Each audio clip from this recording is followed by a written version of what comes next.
Come in. Welcome. I'm E.G. Marshall. Welcome to the vivid world of your own imagination, to the miracle of your own mind's eye. We have, all of us, found ourselves at times in one predicament or another and wondered how in the world we got there. Our mystery drama, Hurricane, was written especially for the Mystery Theater by George Lothar and stars Joseph Julian and E.V. Juster.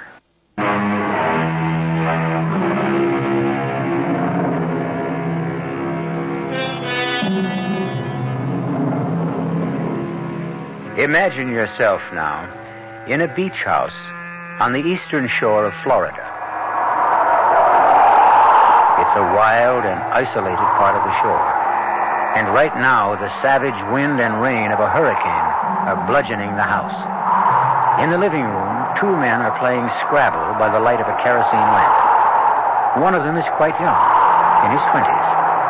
His left eye is badly bruised, half closed. The other man is older, in his mid-30s, perhaps. He is wearing a shoulder holster with a .38 caliber revolver in it. Turn the radio on, Ronnie. Let's get the latest on the hurricane. Ronnie. Yeah? Don't get any fancy ideas. Don't make any sudden moves. What ideas? What moves? You could put a bullet in me before I get halfway to the door. And don't think I would. For hours since Hurricane Donna roared out of the Atlantic, heading north by northwest up the Florida East Coast. Winds up to 90 miles per hour have already been clocked at the Weather Bureau station in Miami, which warns that they are expected to reach a velocity of 110 miles per hour. I told you, no sudden moves. Get away from that window. I heard a car. I did. Parts of the overland highway have been... Joe, there's a car in the drive. Two people, a man and a woman, getting out. They're coming in. Damn. Shore of the Keys have been Shut that thing off. Now, let me handle this. Don't give me any trouble, understand? Whatever you say, Joe.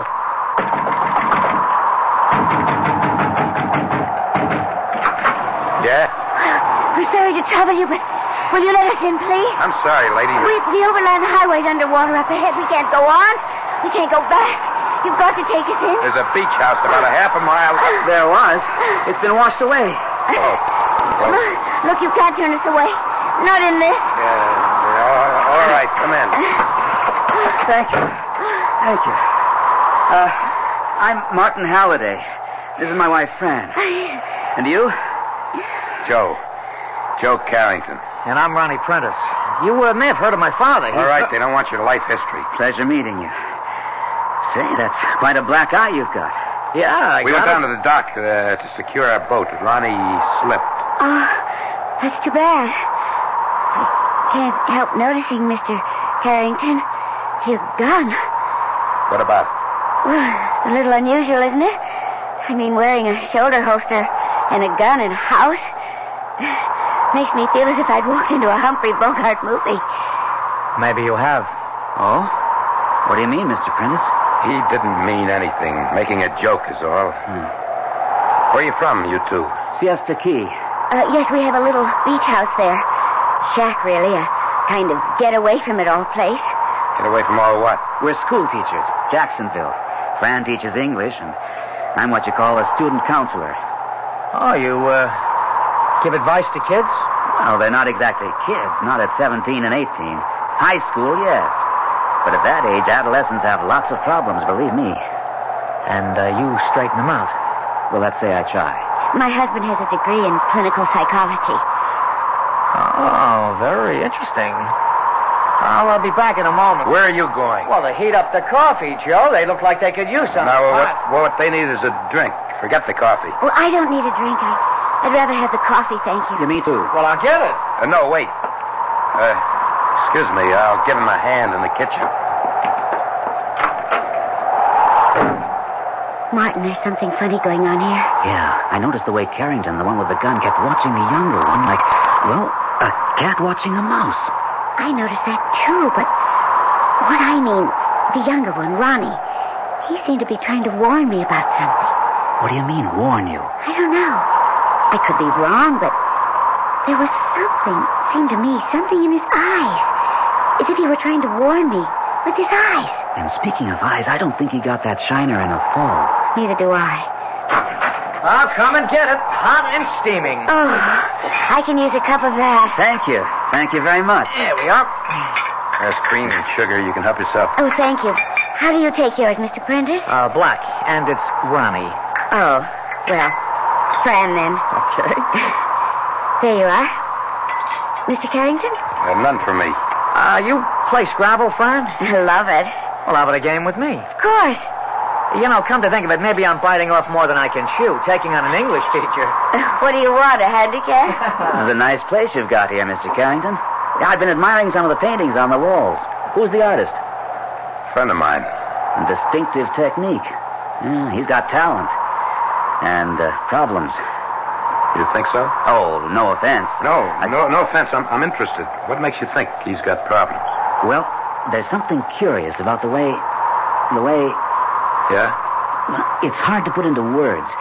See, here in this landscape, that distant farmhouse is only partially finished. And here again, these trees are only half painted in. As if, well, there's something wrong. As if the artist, for some reason, went just so far and no further. As if something stopped him. You shrieks are all alike. I beg pardon? Your wife said you were a psychologist. So? So right away you got to read something into this painting. Like the artist has problems because he didn't finish painting this or painting that. Maybe he ran out of paint. Did he? What? He's a friend of yours, you said. You know him. Did he run out of paint? Or does he just not finish what he starts?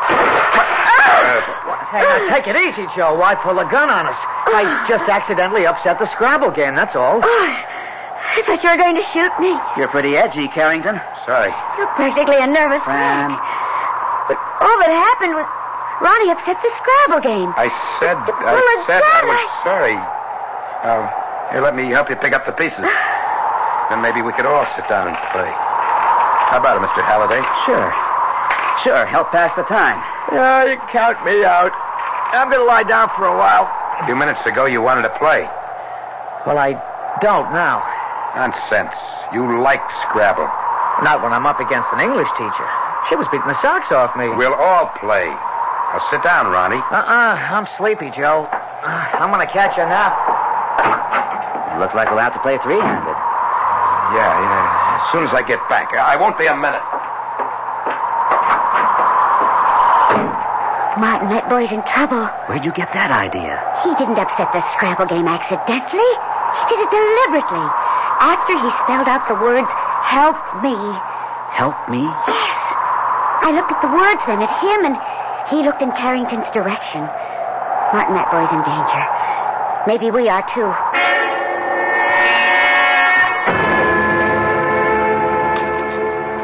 Joe, no, please, don't handcuff me to the bed. You're up to something out there, Ronnie. I'm not taking any chances. I swear I wasn't up to anything at all. You think I haven't noticed the looks between you and her? You think I haven't seen you trying to tell her something with your eyes?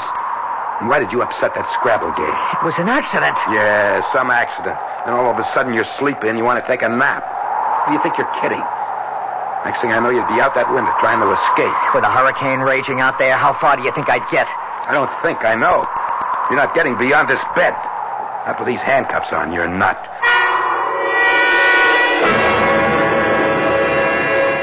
We've got to do something. Fran, I warn you again. Don't rush into something you'll be sorry for. But we've got to help that boy. For all we know, we've got to help ourselves. Martin, he's got a gun, and he's... More coffee before we start playing? No, thank you. Change your mind about a drink, Halliday? Why, yes, I think I will. And on second thought, I'll change mine about the coffee. Help yourself. Scotch, bourbon, rye, what'll it be? What? Oh, bourbon, thanks. Coffee's cold. Mind if I heat it up, Mr. Carrington? Oh, of course not. There's a gas stove in the kitchen. Lucky we don't cook with electricity. It all went off hours ago. Kitchen's through that door. I'll just be a few minutes.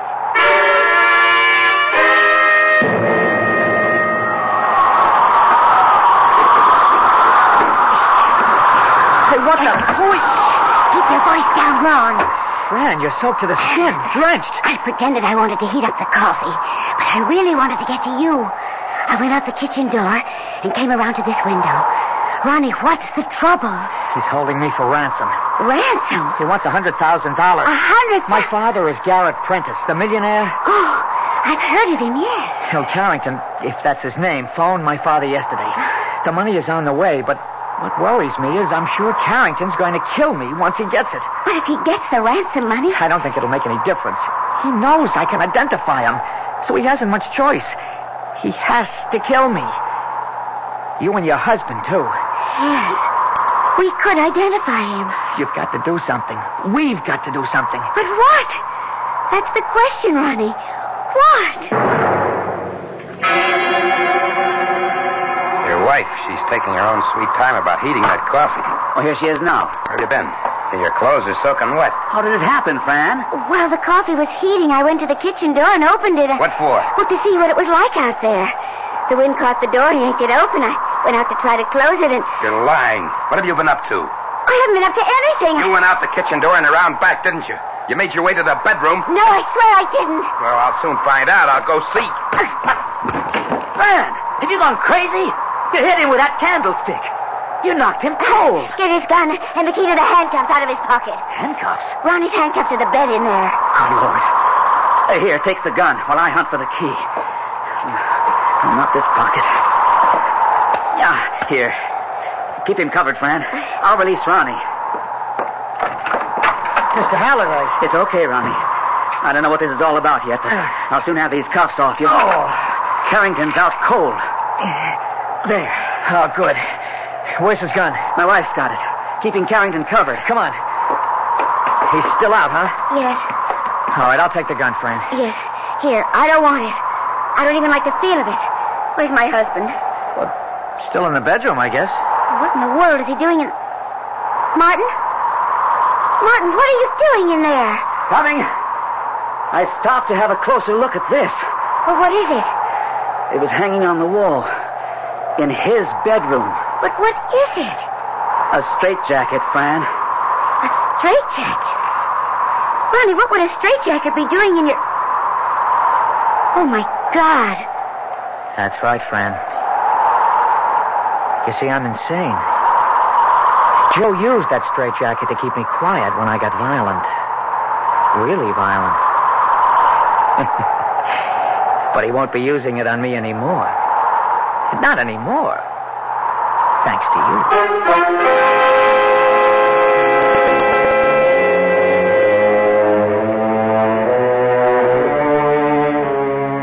As I said, we sometimes find ourselves in predicaments and wonder how we got there.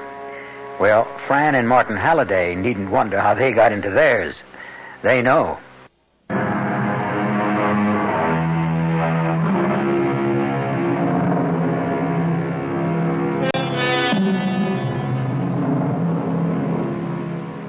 There are those who say we cannot escape what the fates have ordained shall be our future.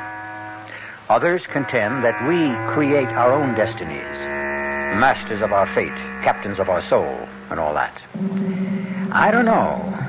Seems to me there's such a thing as luck, good and bad. And as Fran and Martin Halliday stare into the barrel of a gun held by Ronnie Prentice, I'd say they're just victims of circumstance. Wouldn't you? Joe uses a straitjacket on you when you become violent? He did. But as I just told you, he won't anymore. Thanks to you, dear impulsive Fran Halliday. Carrington's coming around. I'll see if I can help him. Leave him. He could be seriously hurt. Let's hope so. My head. Ronnie, how did you get that gun? She gave it to me after she took it away from you. Oh, maybe you made a big mistake. He told me you'd kidnapped him. We're holding him for ransom. And you swallowed that? I'm afraid I did. Well, don't blame yourself too much. Ronnie's conned smarter people than you. Thank you. Thanks very much. Oh, no, you shouldn't have said that, Joe. You've offended her. She's an obvious narcissus type. You should have realized that. As you did. Well, of course. That's why I went after her sympathy instead of his. I knew she'd be a pushover. Well, quite the amateur psychologist. Amateur? Hell of a lot better psychologist than you are, Halliday. I'm not wasting my life as a kid counselor. And what's that supposed to mean? Ronnie, give me the gun. Oh, you gotta be kidding. Oh, Ronnie. One more step, Joe, and I'll kill you. No. Not me. Not after all these years. How many, Joe? I've lost count. 19. In 4 months and 27 days. Oh, that's a long time. You'll never know how long. The gnawing tooth of time. Well, it's over now, Joe. End of the line and no transfer. No transfer for you either if you kill me. I'll put you in the asylum, Ron. Not me. Too clever. Well, would you all like a drink, or is the situation sufficiently intoxicating? Your friend? No, thank you. Halliday? Not me. How about you, dear brother Joe? Dear, dedicated, generous, self-sacrificing, martyrish brother. Dear, gentle, understanding, all-suffering keeper! Hit me just once again, Ron. And what? Skip it. I'm going over to the bar to make myself a drink. Now, all of you stay right where you are. Don't move. Not an inch. I said not an inch. Oh, I was only going to sit down in this chair and... Oh, my jaw. I'll do more than kill you with this gun if you disobey me again. Now, don't move. Not an inch. Martin. Oh, Martin, I'm sorry. It's not your fault. Are you sure you don't want a drink? Anyone? It's your last chance, you know. Well, suit yourselves. And now, who's first? You, Halliday? Yeah, why not you? Just one bullet through the head. Painless. So don't be afraid. Ron, don't do it. Are you afraid, Halliday? I don't think so. No. Not afraid of death? How come? Oh, I don't know. I guess if you believe in God, and I do, I guess you... Well, you can't be very much afraid of anything, really. Well, many people who believe in God are afraid to die, wouldn't you say? No. I don't see how they could be afraid if they did. Oh, provocative speculation. Give me the gun, Ron. Oh, you're afraid, aren't you? When I point the gun at you like this and you don't know whether I'm going to pull the trigger or not, you are afraid, aren't you, Joe? I certainly don't want to die. Yet you believe in God. Maybe I do and maybe I don't. You do. You told me you did. I remember a long time ago, you told me that you did. You did. Okay, I did. Now you're trying to confuse me. He does it all the time. He keeps making me think I got things twisted, all mixed up, that I'm not thinking straight, that I'm crazy. Now, don't start that with me, Joe. Now, I'm warning you. Don't start. All right, Ron. And don't take that tone either. You know I can't stand that tone. Ron. I will not be treated like a child in a tantrum. I will not, Joe. I will not. Then why don't you stop behaving like one? Halliday, don't cross him. Why not? Go ahead, Halliday. Cross me. Say anything you like to me. Anything. And see what happens. You won't? Well, then how about you, Fran?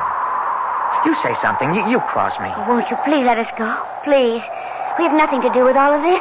We just happened to come in here out of the... Save it. You can't reason with a homicidal maniac. He really is? Yes, Mrs. Halliday, he really is. Liar! Liar! Oh, and clever. Oh, yeah, clever. But not as clever as I am.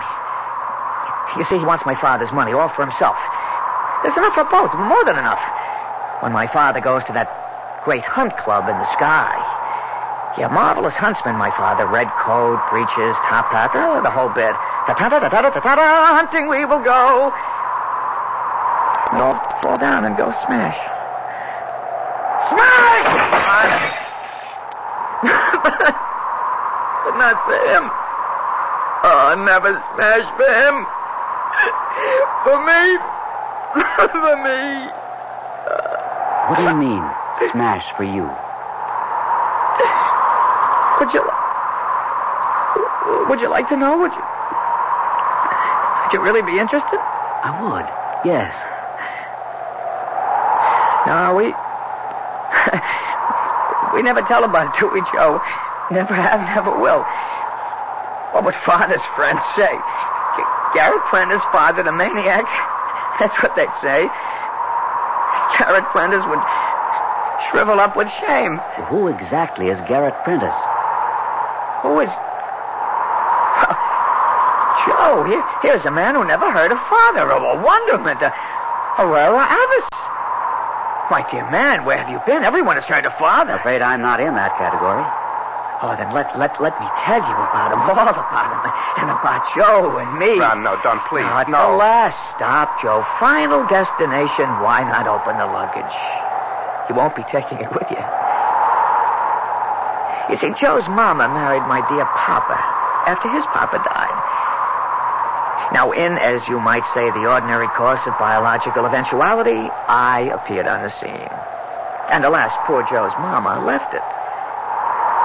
Joe hated me for killing his mama. No, Ron, I never... You did. You did. If you didn't, why did you hit me and knock me down and make me hurt my head? I didn't mean to. You were 2 years old, almost 2. And you always wanted whatever I had, a toy, a game, whatever. That day, well, I wouldn't give up what you wanted, and I pushed you away. You knocked me down. You knocked me down, and you hurt my head, Joe. I did injure him. I am responsible. When I pushed him and he fell. Knocked down? All right, Ron. When I knocked him down, he struck his head on the metal corner of a bed. He was unconscious for more than an hour. When Go on. When the doctor brought him around, he seemed all right, except for headaches that bothered him from time to time, but otherwise all right. Then when he was about 4, he tried to kill his governess. At 4? Yeah. He wanted her to give him something. I don't remember what, and she wouldn't. And he flew into a rage. He bit, he clawed, he kicked her. Small as he was, she was no match for him. And he'd have killed her if other servants hadn't come in time and dragged him off. And then, a year or so later, he attacked a playmate. Boy his age, and he would have killed him. There hadn't been other boys who pulled him away. Good heavens. From then on, he couldn't be sent to school. He had to be tutored at home. He'd fly into these sudden, unexpected rages, attack his tutors. He nearly murdered one with a pair of scissors. The psychiatrist who examined him, did they have He's any... never been to a psychiatrist. Well, you can't mean that. It's true. But it's senseless. Garrett Prentice, senseless? Wealthy financier, handsome playboy, beloved darling of the jet set, senseless? Oh, no. Heartless, yes. Oh, God, yes, heartless. He couldn't bear the shame, the notoriety of others knowing. But, Carrington, Joe, you can't mean that all these years you've taken care of him alone. It was my fault. So you took on the burden of... Wouldn't you? You've dedicated your entire life to him. Oh, it isn't as bad as you make it sound. Most of the time, he's rational enough. Our lives are quite ordinary, except I have to keep watching for the signs, the symptoms that warn me that another attack is coming on. I try to give him as much freedom as I can. Still, I do have to keep an eye on him. And you know I hate being watched. If you only know how it feels to have someone's eyes glued on you all the... Why are you looking at me like that, Halliday? Like what? As if you're studying me. I don't know what you mean. Yes, you do. Answer me. Answer me or I'll put a hole in your head. No! Take that gun away from his temple! Easy, Fran, easy. All right. I have been studying you. Why? There's something... I can't put my finger on it, but something... I've known kids, well, young men and women, really, high school seniors who seem rational at times. It's only the calm before the storm, Halliday. It's one of those symptoms that I mentioned. The silence before the volcano erupts, eh, Joe? Something like that. And then? Boom! I erupt. Well, better to do that than to hold it in and let it eat you alive inside like most people. Like you, Halliday. Me? Nothing's eating me. Liar. You're all but eaten up with bitterness, frustration. You couldn't be more off base, believe me. Am I? Ask her. Ask Fran. She knows. Am I right, Fran? Well, answer him, Fran. He's right. You see? Oh, come on, Fran. He is right, Martin. You know it. I know it. We just never talk about it, that's all. Talk about what? Nothing. Forget it. No. You just said that he's right. That I am eaten alive inside with frustrations, regrets. You are. Darling, you know you are. You never mention it because you're you. Good Lord, Fran. Are you talking about what happened at State College? Is there anything else we don't talk about since it happened? But in heaven's name, Fran, that was 12 years ago. It makes no sense. Doesn't it? Oh, Martin. Dear, darling Martin. Doesn't it? You know, maybe it does. Maybe it does at that. If all these years you've been thinking that because I never talked, thinking you ruined my life. I did. You know I did. Ruined it? Fran, dearest, you made it. How could you have lived with me all these years and not know that Oh, what a fool I've been. You? Yes, me, a so-called psychologist, not knowing you'd feel guilty. But, Martin, you've kept silent about it all these years. Kept silent? Nothing. I haven't kept silent. I just haven't talked to you about it because I scarcely ever think about it. And when I do, I'm glad it happened. You're just saying that. I'm not saying anything. I'm telling you the truth. Too late. Too late? Just too late. Because I'm sick of all this talk. The time has come to erupt. To strike. And I think... No, I'm sure. I'll strike at you first, dear friend. Oh, yes. I'll kill you first.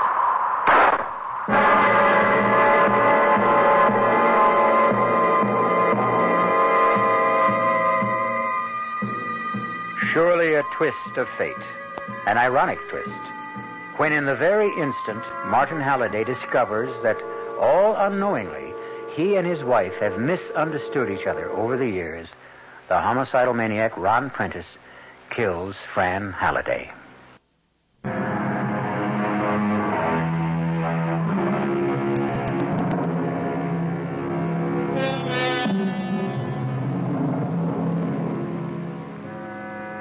Remarkable, isn't it, that no matter how intimately our lives are bound up with another's, we never really know what he's like underneath, what he truly thinks, truly feels.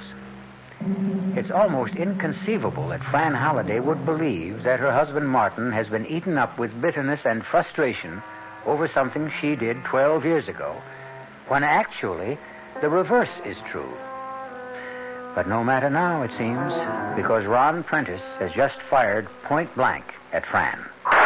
Fran! Fran! I'm all right, I think. He missed. Yeah, lucky you, Fran. You jerked your head at just the right moment, or you'd be dead with a bullet between your eyes right now. Fool, you crazy fool. Now, my dear brother, you won't think so when I finally decide to kill you, too. If you kill any one of us, it'll be the end for you, Ron. Oh, no, not an end. A beginning. I'll put you away behind bars in an asylum for the criminally insane. You could never bear that, Ron. I've borne it for nearly 20 years. 19 years, 4 months, 27 days, as you said. What are you talking about? You've lived an almost normal life. I've seen to that. Yeah, never a day out of your sight. The feel of your eyes always on me, waking, sleeping. You were always there. Never alone, never. Handcuffed, straitjacketed, chained to you, chained. You think I have never wanted to be alone? To live my life? To fall in love, marry, have kids? Even to go for a walk by myself? You think it's been any easier for me, chained to you? You made the chain, not me. You. Well, now I'm going to break it, Joe. Once and for all. Break No, don't shoot. Ron, please, I beg you, don't. Hey, look. No! He's shaking! The whole room. The floor is falling. The walls are moving. I'm flying. The hurricane's blowing it away. Good Lord. I thought we were finished. You are. What? The house can't last. They said on the radio these winds would at 110, 120 miles an hour, and that's what they're starting to do. And we damn well better ought to get out of here. Where can we go? The beach. There are caves down there. We can make it. No, dear brother, not you. Me. What do you mean, you? Fran, go into the bedroom and get those handcuffs my brother used on me. What are you up to? You'll find a second set in the top bureau drawer. Joe always kept a spare. Bring the straitjacket, too. I don't... Do as I tell you. And don't get any fancy ideas, or it'll be the end of these two. Do as he says, Mrs. Halliday. All right. What rotten scheme have you dreamed up now, Ron? Well, not me. The hurricane. The hurricane dreamed it up. What the hell are you talking about? That. Just that. Those winds are getting worse. The house can't last. It'll be ripped apart, torn asunder, smashed to kindling. And you, all three of you, will be smashed to kindling. Human kindling with it. here's impulsive Fran with the handcuffs and the straitjacket. You, Halliday, put that straitjacket on, Brother Joe. Ronnie, you can't do this. I'm not. You are. Get that jacket on him. Now! He means what he says, Halliday. He'll kill you if you don't obey him. Come on now. Get this jacket on me. Halliday! If I could only be sure. Of what, Martin? Sure of what? That he won't, that he can't shoot to kill. Try me, Halliday. I'm going to count 5. If you haven't got that straitjacket on Joe, I'll put a bullet through your head. And he can do it. He's a crack shot. Then how come he missed Fran? I missed because... Don't give me that. Fran couldn't have jerked her head fast enough to avoid the bullet. You missed. Deliberately missed. Why? Halliday, you're pushing your luck. Maybe. I'm not saying I couldn't be wrong. No one ever really knows what's in another man's head. But if I'm right... Martin! Give me the gun, Ron. I warn you, put that straitjacket on Joe or I'll kill you here and now. I don't think so. If you were going to shoot us, you'd have done it instead of talking about it. Halliday. I've been sizing you up, Ron. The way I size up high school kids sent to me when they're in trouble. They do a lot of talking, too. A lot of bluster, a lot of bluff. Half the time not knowing it is nothing but bluff because nobody's called them on it. Well, I'm calling you. Here and now. Calling you, Ron. One more step. Halliday, in heaven's name, you're not dealing with a high school kid. You're dealing with a maniac. That's the chance I'm taking, Joe. That your brother is no more insane than I am. Well, you are insane if you think he isn't. I've been with him night and day all his life. I tell you, he's mad. I don't believe it. He believes it. Oh, yes, he believes it, all right. Right now, this minute, he believes he'll shoot to kill me. But I'm gambling that when the chips are down, he'll throw in his hand. Oh, you seem very sure of yourself, Halliday. I'm anything but sure, Ron. But what have I got to lose? If I don't take that gun from you, we'll all die when the hurricane destroys the house. And even if you do shoot to kill, and do kill me, it'll give Joe a chance to get that gun away from you. Joe? Yeah? Get ready. If he shoots me, you'll have a split second to jump him. Okay? Okay. Martin! Take it easy, Fran. All right, Ron. One more step and you're dead. Not if I'm right about you, Ronnie. I'm willing to take a calculated risk based on what I've learned about you in the past hour. Learned? About me? You nearly killed your governess, Joe said, when you were a child. But didn't. I was stopped before I could. Were you? Or could you have killed her before anyone came to save her, but held off until they came? What about the playmate you tried to murder? Somehow you didn't succeed there either. Or the tutor you nearly killed with the scissors. Or my wife, Fran. Those pictures on the walls. You painted them, didn't you? What of it? None of them. Not one is finished. That's what of it. Why? Because you don't finish anything you start. You want to know the truth as I see it, Ronnie? I don't give a damn what... As I see it, when you were a child and Joe knocked you down, yes, you were knocked unconscious. But when you came to, you felt a warmth, a security you'd never felt before. Because for the first time in your life, you were the center of attention. Especially your father's attention. You felt it, loved it, wanted more of it. Why don't you shoot? You... As time went on and you got no more attention, you missed it, yearned for it. Then, one day, as I see it, when your governess refused to give you something you wanted, you flew at her in a childish tantrum. A tantrum, Ronnie, that's all it was. But again, you got attention. And again, you found it pleasurable and wanted more. And had found a way to get more. Am I right? You can't be. Ron, if I'm right, for nearly 20 years, you've been playing at being insane without knowing you were playing. You've told yourself a lie, the same lie so often, you came to believe it. But the fact is, you're not insane at all. Ron, for the last time, give me that gun. All right, then. I'll take it from you. Ow! Martin! Oh! You killed him! I knew he would. I was right. Your husband was wrong. We won't need the straitjacket now. All right, Joe, handcuff her to the water pipe. Move! Let's run. Yes. All right, now handcuff yourself to her. Run. They'll come after you. They'll put you away. Do as I say. All right. All right. And now, goodbye, Joe. In a little while, the house will be gone, and you with it. I'll be free of you. Free of you. At last. At last. Martin.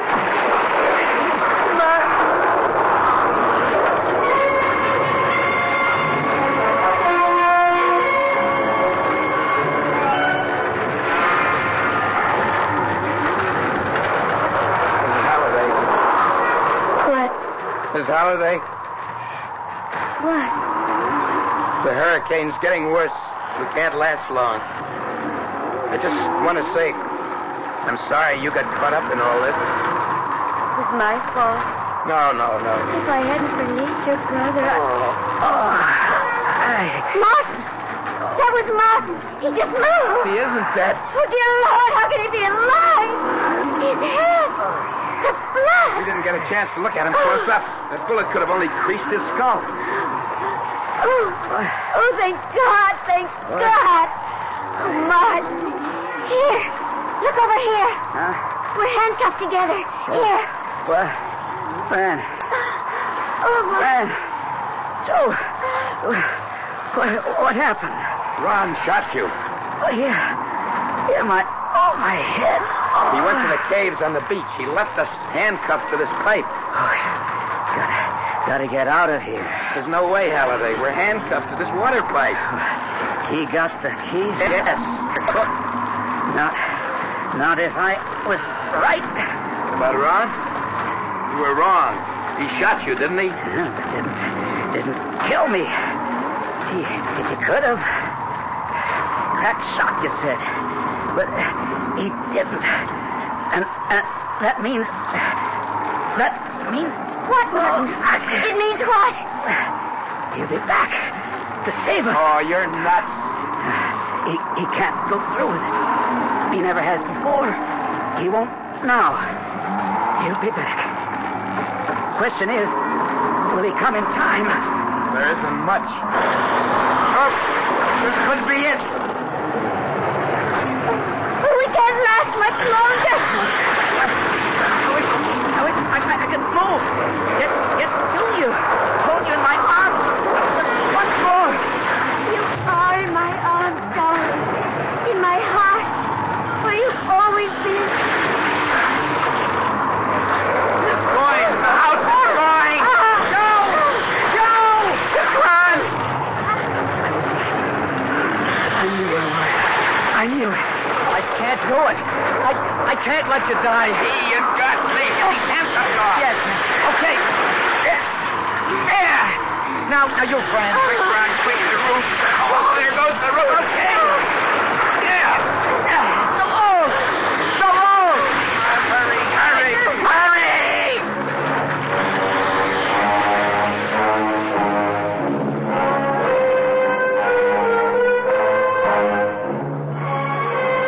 They escaped. All four.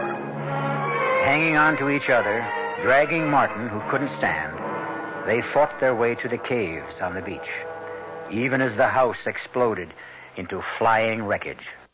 Our cast included Joe Julian, Evie Juster, Jack Grimes, and Gordon Gould.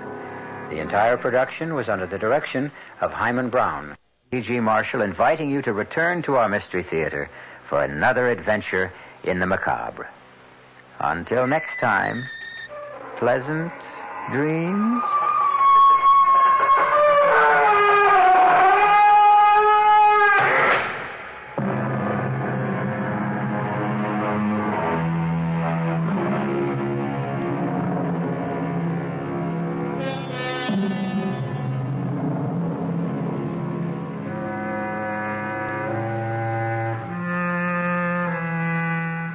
The WR Mystery Theater program is furnished by the CBS